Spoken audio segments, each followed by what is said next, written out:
Nightingale Estate is located in Hackney, East London, and it originally consisted of 6 213 feet high, 22-storey tower blocks approved back in 1968.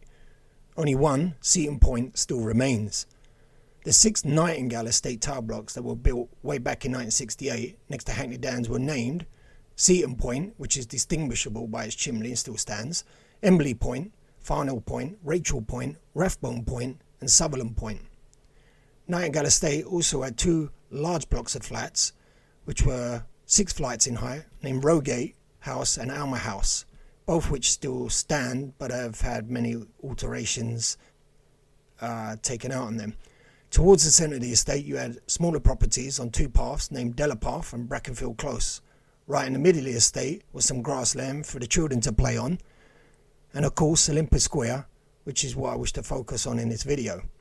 It also had a Tenants Association club which held many events over its time, and again, for those that remember, a huge garage complex under the decks, as we called them back then, of the 6 tower blocks.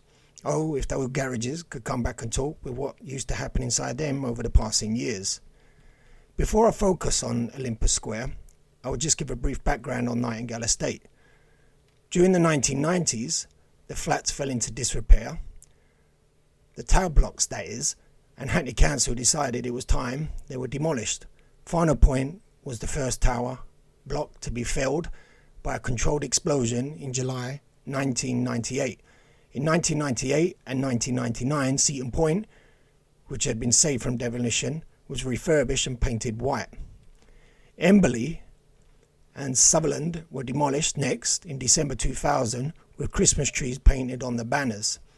The last of the flats to be done away with were Rathbone and Rachel on November the 30th, 2003. In fact, the BBC television show Top Gear used this as a stunt for their, quote, indestructible Toyota Hilux, which was hoisted onto the roof of Rachel Point. The car still worked after the demolition and was placed on the wall of the Top Gear studios. Since 2003, low-rise buildings have been built where the old tower blocks once stood. In 2017, Hackney Council announced a £200 million plan to construct 400 homes on the site, in addition to 300 built earlier. So what do I have to say about Olympus Square? Well, for those that remember that square, they will remember that apart from the variety of shops that existed in the square and the flats built for families above those shops, that there also existed an office for the tenants to report their repairs and other issues that they might have. This was incredibly convenient for the tenants of Nightingale, and this was because you could actually speak to someone face to face and make appointments for repairs. There was a human aspect about it. Now that common sense has died, and I'm afraid I missed its funeral, it has been replaced with telephone call centres and the internet, and the least I say about that, the better. I recently took a walk through Nightingale, and the sharp teeth of privatisation have been taking large chunks out of its land and buildings. Even the roads and pathways, and those that park on them, cannot escape this bite. For now, for the first time ever, you will now be slapped with a parking ticket should you park your car outside your own home, unless it pleases the Crown, sarcasm. You pay them for the privilege of doing so. Anyway, back to my thoughts of Olympus Square. For those that remember, Olympus Square was the heart of Nightingale Estate, and its heart actually had a rhythm. It was home to an impressive amount of shops. It boasted a Spar, which eventually turned into a Lundis. It was an impressive sized supermarket considering it was a shop sitting inside a council estate. You could actually buy all your week's groceries there without need to leave the grounds of the estate. Olympus Square had a newsagent, a chemist, a butcher, bakery, off-licence, a takeaway, and a few other businesses as time elapsed. Most tenants would come out of their digs and use one or more of these shops over the course of a week, and by doing so, it made a community. People would stop, talk, catch up with each other. I even remember watching people stand out at these shops in the square, sometimes talking for an hour or more. I used to say that if there was a public telephone box, yes, this was way before the mobile phone days, and a post box in the square, it would be complete.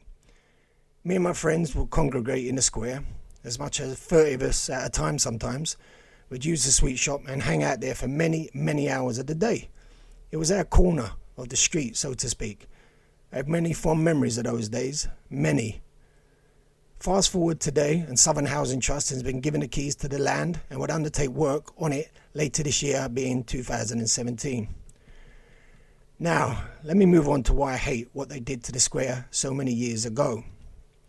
A long time ago, the council systematically closed down all the small businesses in the shopping parade of the square and decanted all the people who lived above the shops.